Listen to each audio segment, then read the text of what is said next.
സ്നേഹത്തിനു വേണ്ടി ആരുടെയെങ്കിലും മുന്നിൽ യാചിച്ചവരാണോ നിങ്ങൾ? എന്നെയൊന്ന് സ്നേഹിക്കൂ, എന്നെയൊന്ന് സ്നേഹിക്കൂ എന്ന് പറഞ്ഞ് പാർട്ട്ണറിൻ്റെ മുന്നിലാകട്ടെ, ഫ്രണ്ട്സിൻ്റെ മുന്നിലാകട്ടെ, ഫാമിലിയുടെ മുന്നിലാകട്ടെ നിങ്ങൾ സ്നേഹത്തിന് വേണ്ടി യാചിച്ചിട്ടുണ്ടോ? എന്നാൽ ഓർക്കുക, യാചകന് കിട്ടുന്നത് എന്നും വില കുറഞ്ഞ നാണയത്തുട്ടുകളായിരിക്കും കേട്ടോ. Don't beg for love. ഇത് എൻ്റെ വാക്കുകളല്ല, ഒരു സൈക്കോളജിസ്റ്റിൻ്റെ വാക്കുകളാണ്. സ്നേഹത്തിന് വേണ്ടി ആരുടെ മുന്നിലും യാചിക്കരുത്. ഇത് പറയാനുണ്ടായ ഒരു ഇൻസിഡൻറ്റ് എൻ്റെ കൂട്ടുകാരത്തിൻ്റെ ജീവിതത്തിലുണ്ടായി. അത് നിങ്ങൾക്ക് വേണ്ടി ഒന്ന് ഷെയർ ചെയ്യാമെന്ന് വിചാരിച്ചു. കല്യാണം കഴിഞ്ഞ് 2 വർഷമായി അവൾ സന്തോഷപൂർവ്വം ജീവിച്ചു വരികയായിരുന്നു. അവളുടെ ലൈഫിൽ അവൾ പ്രഗ്നൻ്റായി. ചില ഹെൽത്ത് ഇഷ്യൂസ് കാരണം അവളുടെ പ്രഗ്നൻസി അബോർഷനായി പോയി. അങ്ങനെയിരിക്കെ അവളുടെ ഭർത്താവ് വേറൊരു സ്ത്രീയുമായിട്ട് അഫെയറിൽ അകപ്പെട്ടു. ഏതൊരു സ്ത്രീയെ പോലെ തന്നെ ഈയൊരു സംഭവം അവളെ മാനസികമായി വല്ലാതെ തകർത്ത് കളഞ്ഞു കേട്ടോ. ജോലിയിൽ കോൺസെൻട്രേറ്റ് ചെയ്യാതായി. വീട്ടിൽ എപ്പോഴും ഇതിനെ ചൊല്ലി വഴക്കായി. പോകെ ഇതൊരു ഡൈവോഴ്സിൽ ചെന്ന് അവസാനിക്കാറായി. അങ്ങനെ ഡൈവോഴ്സിൻ്റെ കാര്യങ്ങളും കേസും ഒക്കെ നടന്നുകൊണ്ടിരിക്കുകയാണ് കേട്ടോ. അങ്ങനെ അവൾ ഒരു സൈക്കോളജിസ്റ്റിനെ പോയി കണ്ടു. ആകെ ഡിപ്രഷനിലായി. അവൾ ആകെ തടിയൊക്കെ വെച്ചു, ഭക്ഷണമൊക്കെ നല്ലപോലെ കഴിച്ചു, ഫുൾ ഡിപ്രഷനിലായിട്ടോ. അങ്ങനെ അവൾ സൈക്കോളജിസ്റ്റിനെ കാണാൻ വേണ്ടി പോയപ്പോൾ സൈക്കോളജിസ്റ്റ് പറഞ്ഞത് ഒരു വാചകമാണ്: ഡോണ്ട് ബെഗ് ഫോർ ലവ്. ഒരിക്കലും സ്നേഹത്തിന് വേണ്ടി യാചിക്കരുത്. കാരണം യാചകന് കിട്ടുന്നത് എന്നും വില കുറഞ്ഞ നാണയത്തുട്ടുകളായിരിക്കും. നിങ്ങൾ ഡിമാൻഡ് ചെയ്യുക.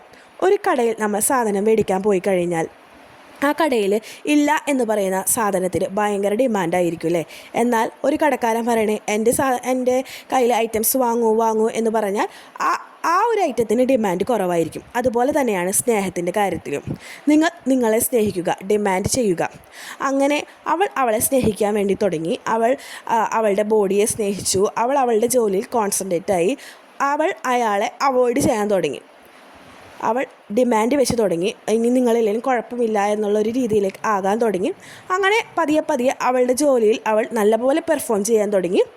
അങ്ങനെ അവൾക്ക് ബെറ്റർ പെർഫോമൻസുള്ള അവാർഡ് അവൾക്ക് ലഭിക്കുകയുണ്ടായി കേട്ടോ. അങ്ങനെ ഈ ഒരു അവാർഡുമായിട്ട് അവൾ വീണ്ടും ആ സൈക്കോളജിസ്റ്റിനെ കാണാൻ വേണ്ടി ചെന്നപ്പോൾ, എനിക്കിപ്പോൾ പണ്ടത്തെ പോലെ പ്രശ്നമൊന്നുമില്ല, ഞാൻ നല്ലപോലെ വർക്ക് ചെയ്യുന്നുണ്ട്, എനിക്കിപ്പോൾ വിഷമങ്ങൾ ആലോചിച്ച് ചിന്തിക്കാനുള്ള ടൈം കിട്ടുന്നില്ല കേട്ടോ.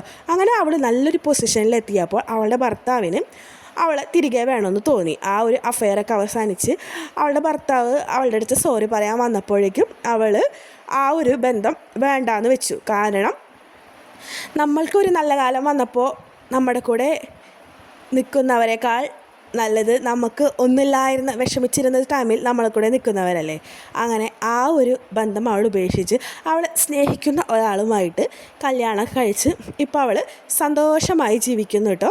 അവർക്കിപ്പോൾ ഒരു കുട്ടിയുണ്ട്. അപ്പോൾ സക്സസ് ആയൊരു ലൈഫ് കിട്ടിയപ്പോൾ എന്നെ ഈ കാര്യമൊന്ന് അറിയിച്ച് ഈ ഒരു വീഡിയോ ആയിട്ട് നിങ്ങൾ ചെയ്യണേ. ആർക്കെങ്കിലും ഒരു മോട്ടിവേഷൻ ആവണമെങ്കിൽ അവർക്ക് വേണ്ടിയിട്ട് എൻ്റെ ഒരു ലൈഫ് അവൾ തുറന്ന് കാട്ടാൻ പറഞ്ഞു. അങ്ങനെ ഒരു വീഡിയോ ചെയ്തതാണ്. അപ്പോൾ ഇതുപോലത്തെ വീഡിയോസൊക്കെ നിങ്ങൾക്ക് ഇഷ്ടമാണെങ്കിൽ ഈ ചാനലൊന്ന് സബ്സ്ക്രൈബ് ചെയ്യുക. അപ്പോൾ എനിക്ക് നിങ്ങളോട് പറയാനുള്ളത്, ഡോണ്ട് ബെഗ് ഫോർ ലവ്. സ്നേഹത്തിന് വേണ്ടി ഒരിക്കലും യാചിക്കരുത്.